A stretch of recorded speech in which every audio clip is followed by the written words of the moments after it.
नमस्कार विद्यार्थी मित्रांनो, कायदे पंडित लॉ अकॅडमी मध्ये सर्वांचं सहर्ष स्वागत आहे. तर मित्रांनो, आज आपण BNSS मधील एक परत एकदा इम्पॉर्टंट शॉर्ट नोट डिस्कस करणार आहोत. इम्पॉर्टंट डिफरन्शिएशन पाहणार आहोत आणि ते म्हणजे पहा इन्व्हेस्टिगेशन अँड इन्क्वायरी. की हा जो काही BNSS आहे त्याप्रमाणे सांगितलेलं पहा इन्व्हेस्टिगेशन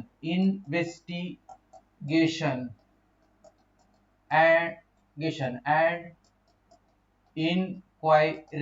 इन्क्वायरी. तर इथं पहा हे जे काही दोन टॉपिक लिहिलेले आहेत ते आहेत पहा इन्व्हेस्टिगेशन अँड इन्क्वायरी, ज्याला आपण मराठीत म्हणतो तपास आणि याला म्हणतो पहा चौकशी.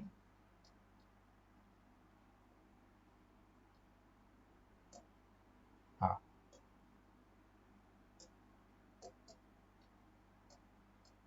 चौकशी. तर हे दोन इम्पॉर्टंट टॉपिक आहेत BNSS प्रमाणे. तर त्याचं एक्सप्लेनेशन आजच्या या व्हिडिओमध्ये आपण डिस्कस करणार आहोत. तर इन्व्हेस्टिगेशन म्हणजे काय आणि इन्क्वायरी म्हणजे काय. तर मित्रांनो, इंट्रोडक्शन मध्ये आपण इन्व्हेस्टिगेशन पहिल्यांदा स्टार्ट करूया आणि त्याप्रमाणे इथं इन्क्वायरी त्याच्यानंतर पाहूया. तर सुरुवातीला इन्व्हेस्टिगेशन आहे. इन्व्हेस्टिगेशन म्हणजे काय त्याचा अर्थ पाहूया. तर इथं पहा in every criminal trial there are 3 stages. की कुठलीही क्रिमिनल ट्रायल असेल तर त्याच्यामध्ये 3 स्टेजेस असतात पहा. क्रिमिनल ट्रायल आणि जे इम्पॉर्टंट 3 स्टेजेस आहेत. कुठलीही इम्पॉर्टंट ट्रायल असेल ही पहा क्रिमिनल, तर त्याचे हे 3 इम्पॉर्टंट स्टेजेस असतात आणि त्या आहेत पहा इन्व्हेस्टिगेशन, इन्क्वायरी अँड ट्रायल. तर इथं पहा सुरुवातीला असेल पहा इन्व्हेस्टिगेशन पहिली इम्पॉर्टंट स्टेज आहे पहा स्टेज. त्यानंतर आहे पहा इन्क्वायरी आणि त्याच्यानंतर आहे ट्रायल.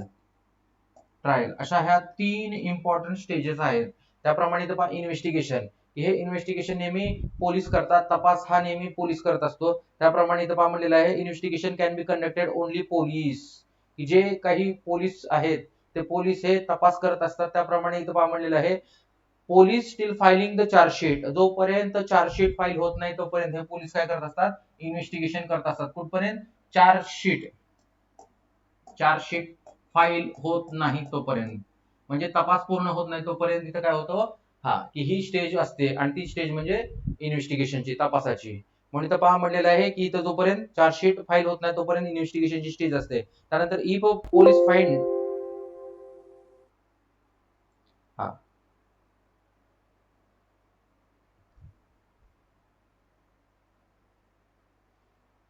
एक मिनिट.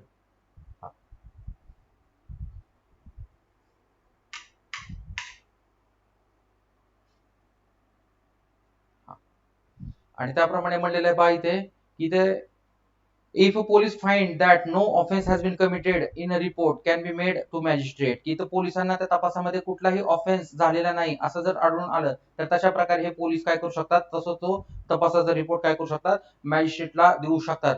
आणि मॅजिस्ट्रेट काय करू शकतात, त्या रिपोर्टच्या आधारे काय करू शकतात, अक्युज्ड ला हे जे काही मॅजिस्ट्रेट आहे ते मॅजिस्ट्रेट रिलीज करू शकतात on ground of insufficient evidence. की तिथे कुठला ग्राउंड आहे, इनसफिशियंट एव्हिडन्स, अपुरा पुरावा, या कारणास्तव त्या आरोपीला काय केलं जातं, रिलीज केलं जातं. त्यानंतर आपण एक्झॅक्ट डेफिनेशन पाहूया की ही जी काही BNSS आहे त्या BNSS प्रमाणे ही जी काही स्टेज आहे इन्व्हेस्टिगेशनची, इन्व्हेस्टिगेशन पॉइंट आहे तो आपण इथे सुरुवातीला डिस्कस करूया. तर तो सांगितलेला आहे पहा सेक्शन 2 सबसेक्शन 1 या सेक्शन मध्ये डेफिनेशन सांगितलेली आहे इन्व्हेस्टिगेशनची. तर इन्व्हेस्टिगेशन म्हणजे इन्क्लूड ऑल प्रोसिडिंग अंडर दिस संहिता. की ह्या संहितेप्रमाणे जे जे काही ऑल प्रोसिडिंग केले जातात कोणाकडून, पोलिसांकडून. तर ते जे काही सगळ्या प्रोसिडिंग आहेत ते प्रोसिडिंग म्हणजे काय पहा, इन्व्हेस्टिगेशन. आणि त्यानुसार त्या प्रोसिडिंग मध्ये काय काय केलं जातं, टू कलेक्ट एव्हिडन्स. त्याप्रमाणे तिथे काय केला जातो, पुरावा कलेक्ट केला जातो. टू कलेक्ट एव्हिडन्स, पुरावा गोळा केला जातो. Conducted by police officer. आणि ही जी काही प्रोसिडिंग कंडक्ट कोण करतं, एव्हिडन्स गोळा करण्याचं काम करतो police officer or any other person. एकतर पोलीस ऑफिसर किंवा any other person other than magistrate. परंतु तो जो काही अदर पर्सन असेल तो अदर पर्सन हा मॅजिस्ट्रेट नसतील. मॅजिस्ट्रेट सोडून दुसऱ्या कुठल्या पर्सनने काय केलं जाईल, तिथे प्रोसिडिंग नुसार तो जो काही एव्हिडन्स आहे तो एव्हिडन्स गोळा केला जाईल. आणि हु इज ऑथोराइज बाय मॅजिस्ट्रेट, की जो काही एकतर पोलीस ऑफिसर नसेल तर अदर पर्सन, आणि अदर पर्सनला आपण काय करणं गरजेचं आहे, ऑथोराइज्ड बाय मॅजिस्ट्रेट, की त्यांना कोणी अधिकार दिले पाहिजे, मॅजिस्ट्रेटने अधिकार द्यायला हवे. त्याप्रमाणे तो जो काही अदर पर्सन आहे तो अदर पर्सन काय करेल, तिथे इन्व्हेस्टिगेशन करेल. अशी ही डेफिनेशन आहे, definition of investigation under section 2 subsection 1 L प्रमाणे. त्यानंतर आहे मित्रांनो, इथे एक इम्पॉर्टंट केस लॉ झालेली आहे, एक लँडमार्क केस लॉ झालेली आहे, state of MP versus Mubarak Ali. State of MP versus Mubarak Ali नावाची एक केस लॉ झालेली आहे, आणि ह्या केस लॉज मध्ये काय इम्पॉर्टंट गाईडलाईन्स दिलेल्या आहेत रिगार्डिंग द इन्व्हेस्टिगेशन. तर हे इन्व्हेस्टिगेशन खालील प्रमाणे करावं अशा काही गाईडलाईन्स तिथे सांगून दिलेल्या आहेत. त्या गाईडलाईन्स आपण एक एक डिस्कस करूया. तर इथं पहा, इथे सांगितलेलं आहे की इन्व्हेस्टिगेशन जनरली कन्सिस्ट ऑफ, की हे जे काही इन्व्हेस्टिगेशन सांगितलेलं आहे तर ते इन्व्हेस्टिगेशन अशा प्रकारे असावं, प्रोसिडिंग टू स्पॉट, की तिथे कुठं असलं पाहिजे, त्या स्पॉट वरती असलं पाहिजे. प्रोसिडिंग टू स्पॉट, इन्व्हेस्टिगेशन कुठं घडलं पाहिजे, प्रोसिडिंग टू स्पॉट. त्यानंतर ascertaining fact and circumstances of case, की इथे पहा ह्या इन्व्हेस्टिगेशन मध्ये असर्टन करणं गरजेचं आहे. असर्टन फॅक्ट ऑफ केस, जी काही केस झालेली आहे त्या केसचे जे काही फॅक्ट्स आहेत त्या फॅक्ट तिथे निश्चित करणं गरजेचं आहे, असा तो तपास असावा. त्यानंतर आहे पहा discovery and arrest of a suspected person, की जे जे काही संशयित आहेत पर्सन त्यांना काय केलं पाहिजे, डिस्कवर करायचं आहे. डिस्कवरी, हा 1 2 3, discovery and arrest of suspected person, की जितके जितके संशयित आहेत त्या सर्वांना काय करणं गरजेचं आहे, तिथे अरेस्ट करणं गरजेचं आहे. अशी ही गाईडलाईन आहे. त्याच्यानंतर पुढची गाईडलाईन आहे पहा, regarding the statement of witnesses, की ते जे काही स्टेटमेंट आहेत कोणाचे, त्या विटनेसेसचे, कोणाचे, त्या साक्षीदाराचे, तर ते साक्षीदाराचे विटनेस स्टेटमेंट आहे ते तिथं रेकॉर्ड करणं गरजेचं आहे. त्यानंतर आहे पहा सर्च ऑफ अ प्लेस, की तो जो काही घटनास्थळ आहे, तो जो काही प्लेस आहे, त्या प्लेसला काय करणं गरजेचं आहे, सर्च करणं गरजेचं आहे. थिंग नेसेसरी फॉर द केस, आणि त्या केस करता जेवढ्या थिंग्स, जेवढ्या वस्तू महत्वाच्या आहेत त्या वस्तू गोळा करणं तिथं आवश्यक आहे. असंही ह्या इम्पॉर्टंट स्टेजेस आहेत. कुठे आहेत ह्या इन्व्हेस्टिगेशन मध्ये, कुठे सांगितलेले आहेत, ह्या केस लॉज मध्ये. कुठे, state of MP versus Mubarak Ali, अशी ही इम्पॉर्टंट केस लॉज आहे. त्यानंतर आहे मित्रांनो, आपण दुसरा पॉइंट पाहूया, की हा इन्क्वायरीचा. इन्क्वायरी, की इन्क्वायरी म्हणजे काय, जसं की आता म्हटलं आपण इन्व्हेस्टिगेशन कोण करतं, पोलीस. कोण करतं, पोलीस किंवा अदर पर्सन, परंतु ह्या अदर पर्सनला कोणी अथॉरिटी देणं गरजेचं आहे, अथॉरिटी गिव्हन बाय मॅजिस्ट्रेटने जर अथॉरिटी दिली तर इथे पहा हा अदर पर्सन, एक पोलीस किंवा अदर पर्सन दोघंही काय करू शकतात, हे इन्व्हेस्टिगेशन करू शकतात. असा हा इन्व्हेस्टिगेशनचा टॉपिक होता. त्याच्यानंतर मित्रांनो डिस्कस करूया आपण इन्क्वायरी म्हणजे काय, तपास म्हणजे काय झालं.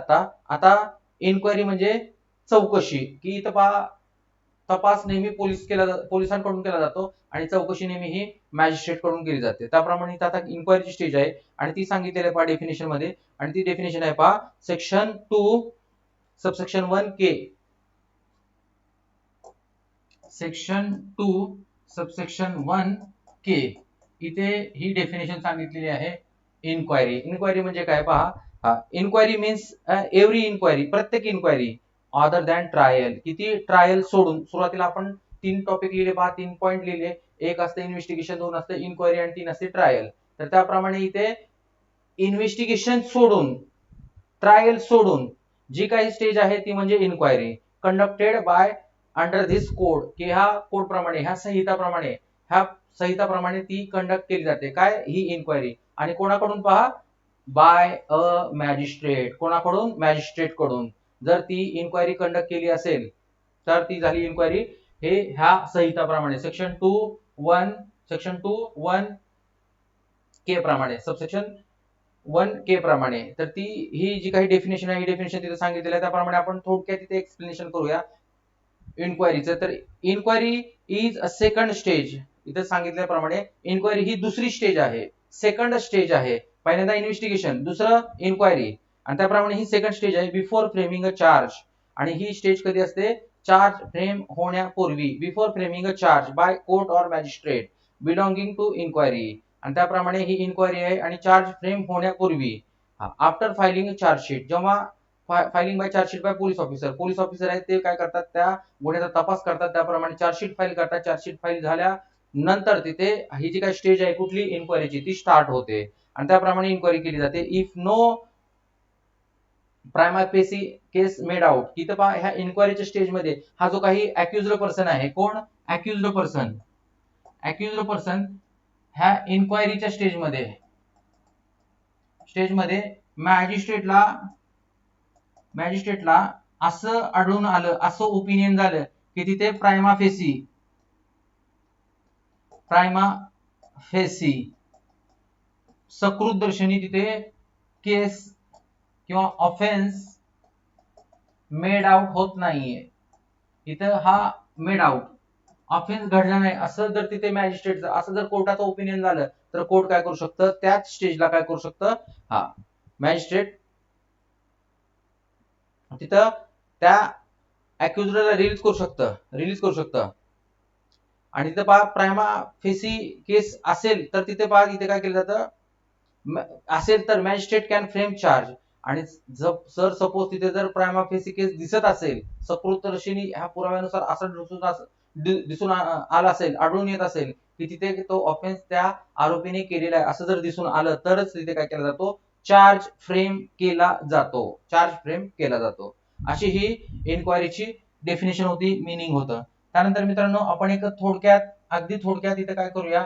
हे जे काही दोन कन्सेप्ट आहेत, ह्या कन्सेप्टचं काय करूया? थोडक्यात विभागणी करूया, थोडक्यात डिफरन्शिएशन करूया. तर इन्क्वायरी आणि इन्व्हेस्टिगेशन. सुरुवातीला इन्व्हेस्टिगेशन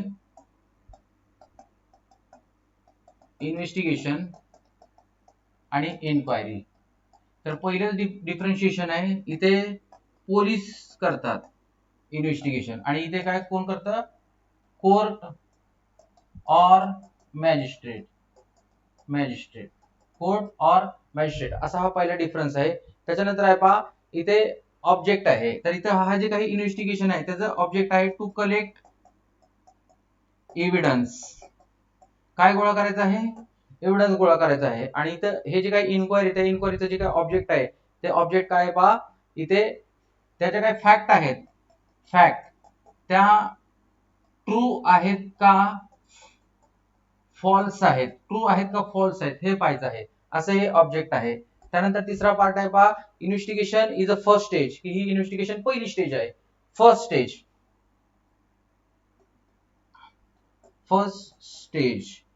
आणि ही कशी आहे पहा? Second stage. त्याच्यानंतर आहे पहा investigation comes and end while filing the chargesheet, की जेव्हा इथे इन्व्हेस्टिगेशन मध्ये चार्जशीट फाईल होतं, तेव्हा इथे काय होतं? ही जी काही इन्व्हेस्टिगेशन जी काही स्टेज आहे ती काय होते? एंड होते, संपुष्टात येते. आणि इथे पहा इन्क्वायरी कधीची एंड होते? फ्रेमिंग अ चार्ज, की जेव्हा इथं हे जे काही मॅजिस्ट्रेट आहे किंवा कोर्ट आहे, हे जेव्हा चार्ज फ्रेम केले म्हणजे इथे इन्क्वायरी संपलेली आहे, इन्क्वायरीची स्टेज संपलेली आहे. तिथे प्रायमा फेसी असं त्या मॅजिस्ट्रेटला असं आढळून आलं, असं दिसून आलं, असं ओपिनियन झालं की तिथे तो ऑफेन्स हा त्या अक्युज्ड कडून केला गेलेला आहे, असं ओपिनियन झालं, तर त्यावेळेस त्या इन्क्वायरीच्या स्टेजमध्ये काय केलं जातं? पुढची स्टेज आहे इन्क्वायरी तिथे थांबवली जाते आणि त्याप्रमाणे चार्ज फ्रेम केला जातो. म्हणजे तिथे इन्क्वायरी ही स्टेज संपून जाते आणि चार्ज फ्रेम झाल्यानंतर परत पुढे काय होतात? तिथे ती हिअरिंगला केस लागते. त्याप्रमाणे इथं पहा ह्या दोन स्टेजेस सांगितलेल्या आहेत. इथं एक आहे पहा चार्जशीट फाईल झाल्यानंतर इन्व्हेस्टिगेशन संपतं आणि त्याप्रमाणे इथे चार्ज फ्रेम झाल्यानंतर इन्क्वायरी ही काय होते? संपते. त्यानंतर आहे पहा की इथं आपण ऑब्जेक्ट जर पाहिलं तर इन्व्हेस्टिगेशनचा ऑब्जेक्ट आहे की इथं या इन्व्हेस्टिगेशन मध्ये पोलीस ऑफिसर काय करत असतात? काही ज्या फॅक्ट्स आहेत त्या फॅक्ट्स कशा आहेत पहा? अननोन आहेत. कशा आहेत? अनकव्हर आहेत. अननोन फॅक्ट आहेत, अनकव्हर आहेत, त्या शोधत असतात. आणि इन्क्वायरी मध्ये काय केलं जातं कोर्टाकडून? इंट्रोगेटरी फॅक्ट. इथे पहा ह्या ज्या काही फॅक्ट आहेत इन्क्वायरी मध्ये त्या इंट्रोगेटरी चौकशी केली जाते. ज्या काही फॅक्ट आहेत त्या फॅक्ट कोर्टासमोर आणायचे असतात, असे इंट्रोगेटरी आहे. त्यानंतर आहे पहा आणि इथं इन्व्हेस्टिगेशन कशी आहे पहा, investigation always start on a concrete and definite ground. हे जे काही इन्व्हेस्टिगेशन चालू आहे ते इन्व्हेस्टिगेशन कशी स्टार्ट होते, एका कॉन्क्रीट ग्राउंड वरती. आणि इथं पहा कसा तो ग्राउंड असतो, डेफिनाइट ग्राउंड असतो. जसं की एक सर्टन कॉग्निजेबल ऑफेन्स झालेला आहे किंवा एखादा कुठला तरी गुन्हा झालेला आहे, असं तो निश्चित स्वरूपाचा एक ग्राउंड असतो आणि त्या ग्राउंड नुसार इन्व्हेस्टिगेशन चालू असतं. परंतु जर ती इन्क्वायरी असेल तर इन्क्वायरीमध्ये जी काही इन्क्वायरी सुरुवातीला असते ती वेग असते, संदिग्ध असते, रुमर्स असते आणि असर्टन अशा प्रकारचे फॅक्ट्स असतात. त्यानुसार कोर्ट चौकशी करून करून जे काही सर्टन फॅक्ट्स आहेत, ज्या काही अनएम्बिग्युअस फॅक्ट आहे, त्या फॅक्ट ह्या इन्क्वायरीद्वारे ते जे काही कोर्ट आहे किंवा मॅजिस्ट्रेट आहे ते काय करत असतं, रेकॉर्डवर आणत असतं. त्याप्रमाणे त्या प्रोसिडिंगला, त्या ट्रायलला लागणाऱ्या जे काही फॅक्ट्स आहेत त्या फॅक्ट गोळा करत असतं. अशी ही 2 स्टेजेस मधली काय आहे, डिफरन्शिएशन आहे. तर मित्रांनो इथे थांबूया आपण. धन्यवाद.